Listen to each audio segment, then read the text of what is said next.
George Walker Bush Was the United States founded as a Christian nation?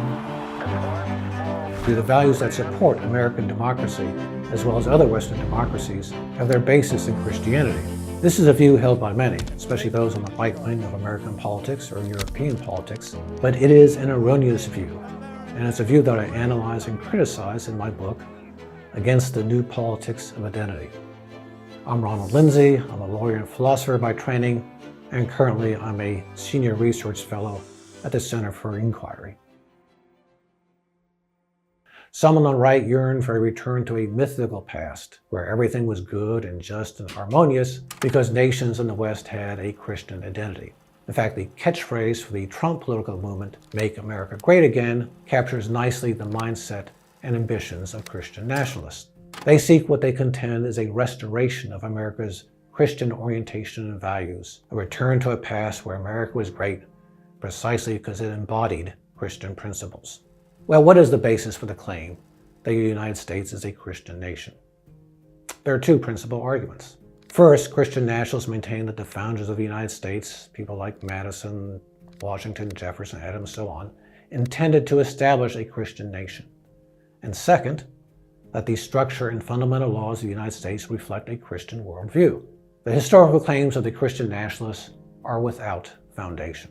Indeed, the claims of the Christian nationalists represent a complete distortion of the historical record. To begin, Christian nationalists rely on various statements and actions by some of the founders to argue they were devout Christians, and therefore they must have intended to establish a Christian nation. That claim is factually flawed and illogical. Yes, many founders were Christians, but a good number were just what we would today call cultural Christians. In fact, influenced by the Enlightenment, many founders were rationalist in their approach to religion. That is, they rejected revelation as a guide to religious truth, which of course meant they did not rely uncritically on the Bible. Sure, many founders attended church, celebrated Christian holidays, or perhaps engaged in some religious rituals, but they did so without accepting key Christian doctrines, such as the divinity of Christ. More important, it does not follow from the fact that some founders were Christian that they intended to establish a Christian nation. Indeed, we have clear documentary evidence to the contrary, namely the United States Constitution. The Constitution established a secular republic. There's no statement anywhere in the Constitution suggesting in any way that its provisions derive from the Bible or Christian principles, nor is there any hint that the government should collaborate with or support religious bodies. Furthermore, the Constitution makes clear that the government derives no authority from a deity. Authority is derived from the consent of the governed, not the grace of God. As stated by the preamble to the Constitution, we the people have established the government. The complete absence of any reference to God or Jesus Christ or Christianity in the body of the Constitution undermines the Christian nation thesis. If the founders want to ensure a government based on Christian precepts, why isn't God or Jesus or Christianity invoked in the text of the document?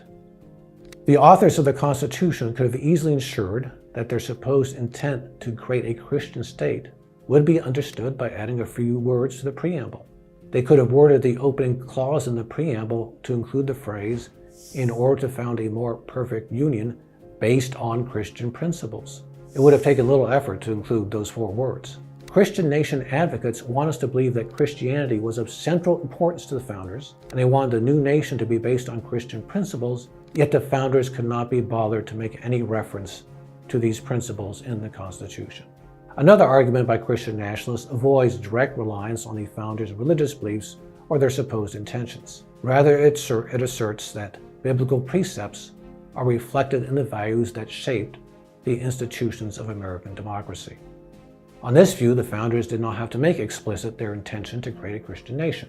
The government they organized and the legal system they implemented manifest their Christian or Judeo-Christian values. I'm sure this argument in one form or another is familiar to many of you. Judeo-Christian values supposedly constitute the foundation for our democracies. This argument is unsound in every possible way. The values that support American or modern European democracy have no connection to biblical precepts, which, if anything, support anti-democratic institutions. Let us start our analysis by identifying the principles underlying our democracies. That government authority derives from the consent of the governed is an obvious one. The separation of powers is also fundamental. certainly for American democracy, as shown by the very structure of the Constitution, which establishes 3 co-equal branches of government. That government authority over the lives of individuals is limited is another. And of course, the rights set forth in the American Bill of Rights and comparable lists of rights in European constitutions must be respected by the government. So is Christianity the source for these principles? First, we need to bear in mind that Christianity is an outgrowth of Judaism. Indeed, one cannot accept Christian doctrine without also accepting the Old Testament as divinely inspired. And the Old Testament reports that the ancient Israelites had no trouble accepting monarchical or oligarchical governments. Moreover, the book of Leviticus expressly authorizes enslavement of non-Jews. To put it mildly, individual freedom was not a cornerstone value in ancient Israel. Respect for individual freedom did not exactly surge once Jesus appeared on the scene. According to the New Testament, no word condemning slavery passed his lips, although he had plenty to say about the evils of fornication. The Apostle Paul referred on several occasions to slavery without condemning the practice. Regarding democratic government, Jesus was also silent. Implicitly, he condoned Rome's authoritarian rule by advising to render to Caesar those things that are Caesar's. That those in charge of the state had been ordained by God and were entitled to absolute obedience was a key element of Christian political thought from late Roman times forward. Monarchs ruled by divine right. They were anointed by God. With respect to the separation of powers, its lack of direct association with Christian precepts should be apparent. All the monarchs over the centuries who ruled with the approval of the Catholic Church, the Orthodox Church, or later Protestant religious leaders ruled, for the most part, absolutely, combining executive, legislative, and judicial functions. The only limit religious leaders tried to impose on the ruler's power related to the perceived prerogatives of religious bodies. The principle that government has limited authority and that one of government's primary obligations is to protect the liberty of its people is definitely not a product of Christianity. After Christianity became the official religion of the Roman Empire and through the Middle Ages up into early modern Europe, the prevailing understanding was that government had the obligation to ensure its subjects lived in accordance with God's law, as then interpreted. Consistent with that obligation, the government had the duty to control the lives of its subjects, lest they endanger their immortal souls and the souls of others. Hence the Inquisition and other measures to ruthlessly suppress heresy. Again, the Reformation did little to change this political philosophy. The notion that the government had an affirmative obligation to guard against heresy, and in doing so, the authority to restrain the freedom of its people, persisted after the Reformation. Protestant states condemned heretics to death as surely as Catholic states. The view that government had a duty to guard against religious error carried over into some early American colonies. The Puritans of Massachusetts persecuted dissenters in their midst, just as they had been persecuted in England.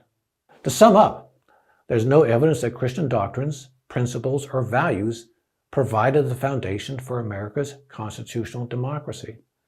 To the contrary, throughout history, nations that had governments charged with promoting Christian values had shown themselves to be hostile to the freedoms valued by the founders of American democracy, and the founders were aware of this unhappy history. The democratic governments that emerged, first with the American Republic, and then through the 19th and 20th centuries in Europe, have all been products of the Enlightenment, that intellectual, philosophical, and political movement of the late 17th and 18th centuries. I've referred now several times to Enlightenment values, so you might well ask, precisely what are the values that the Enlightenment has bequeathed to us? At the core of Enlightenment thought was the rejection of the claims of special authority claimed by the Church. Truth was determined through empirical evidence and sound reasoning, not through revelation. Because no institution or person can claim special authority, no statement made by anybody has any more validity than the reasoning and evidence offered in support of it. The Enlightenment notion that truth is available to all, provided they have sufficient support for their assertions, had further implications. One, it placed a value on empirical inquiry, giving further impetus to the scientific revolution that was already underway. Two, it placed a value on a culture of free speech. If no one is in a privileged position to discern the truth, then criticism of knowledge claims must be open to everyone. Three, it lends support to democratic government. Again, if no one has a position of special authority, then everyone should have a say in decisions about governance, and political authority is derived from the people through their consent. 3 other Enlightenment values are also significant. Religious dogma had insisted on the notion of absolute truth. Enlightenment thinkers accepted the idea of probabilistic truth and were prepared to live without uncertainty. This idea fostered greater tolerance for diverging opinions. Enlightenment thinkers placed value on personal freedom, at first principally with respect to religious and political freedom. However, once the value of personal freedom was recognized, the scope of personal autonomy increased over time.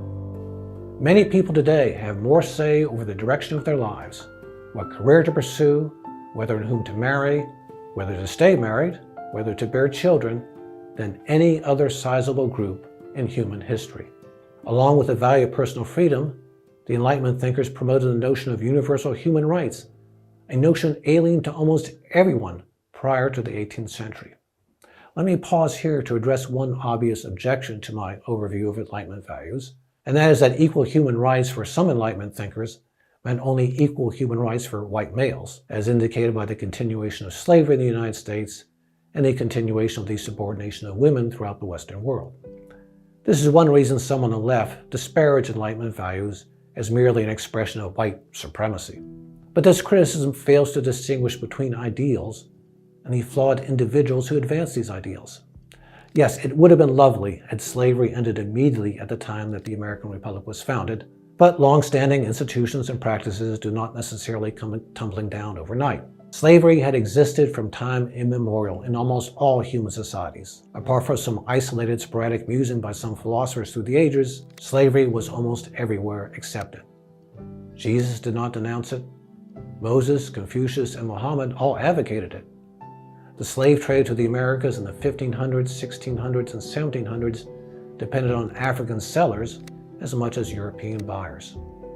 Organized opposition to slavery only began to materialize in the late 1700s in Europe, that is, at the time of the Enlightenment. The tension between the ideals of the Enlightenment and the existence of slavery was not resolved in the United States until the Civil War, but it was resolved in favor of freedom. Had it not been for the Enlightenment, slavery may well have continued, as indicated by its stubborn persistence in various nations that were untouched by the Enlightenment. Saudi Arabia did not ban slavery until 1962. Likewise with women's rights. Recognition of their equal standing was delayed by the endurance of the ages-old belief that women are in some sense inferior to men, especially with respect to reasoning ability. It took time to overcome this prejudice, time and willingness and opportunity to question and challenge this prejudice. Again, Enlightenment values facilitated this process. The 2 greatest moral revolutions in the history of humanity were the abolition of slavery and the emancipation of women. Neither would have happened absent the Enlightenment. Make no mistake, yielding to Christian nationalism will result in severe restrictions on personal liberty, if not outright authoritarian government. What we need are defenders of Enlightenment values, the values that provide the true basis for the freedoms that we cherish today. If you'd like to support me in creating more of these types of videos, you can do so by donating to the channel through our Patreon page. This will also give you early access to videos and channel updates. You will also get access to our Discord server, where you can participate in discussions and debates with other members of our community. You can check it out by clicking the link in the video description.